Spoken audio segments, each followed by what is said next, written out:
Hello, and welcome to commonsensepolitics.tv.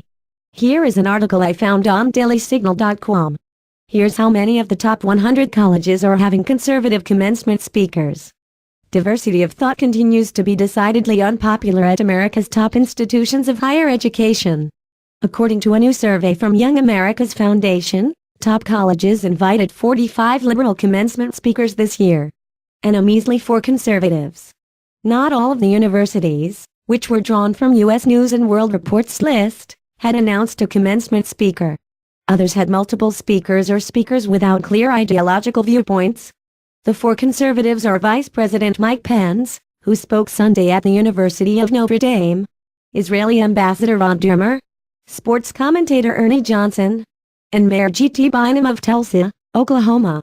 The liberals include former Vice President Joe Biden, Senator Elizabeth Warren, Facebook executive Sheryl Sandberg, who recently donated $1 million to Planned Parenthood, New York Times columnist Frank Bruni, and comedian Will Ferrell. Of course, these numbers aren't surprising, but they're still concerning. And while the media is fixated on the 100 or so students who walked out of Pence's speech at Notre Dame, never mind the vast majority who stayed seated, the bigger story is the lack of ideological diversity at America's colleges. Consider these facts. By 2014, liberal identifiers among college faculty members jumped to 60%, with moderates declining to 30% and conservatives to just 10%, wrote Samuel J. Abrams, a research fellow at Stanford University's Hoover Institution, in the New York Times. In other words, for every 1 conservative professor, there's about 6 liberal ones.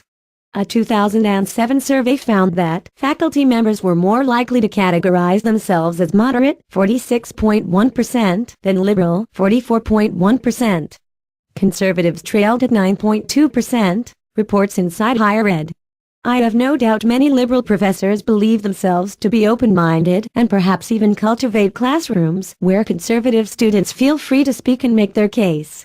But for non-political students, having almost entirely liberal or moderate professors may further solidify their liberal or moderate mindset, and they'll never have to encounter a solid argument from the other side. And that's a shame. After all, too many millennials these days may be rejecting conservative principles not because they have found those principles unpersuasive, but because they've never been exposed to a serious argument advancing them. Universities once prided themselves on freedom of thought. It's too bad they've become such safe spaces for conventional liberal thinking. In his speech at Notre Dame, Pence decried just that, saying, "Far too many campuses across America have become characterized by speech codes, safe zones, tone policing, administration-sanctioned political correctness, all of which amounts to nothing less than suppression of the freedom of speech. As you, our youth, are the future, and universities, the bellwether of thought and culture," he added. I would submit that the increasing intolerance and suppression of the time-honored tradition of free expression on our campuses jeopardizes the liberties of every American.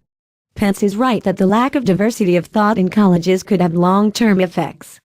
Culture matters, and if colleges were more interested in spurring intellectual debate and discussion, commencement speakers would be a lot more ideologically diverse. Thanks for watching and good night.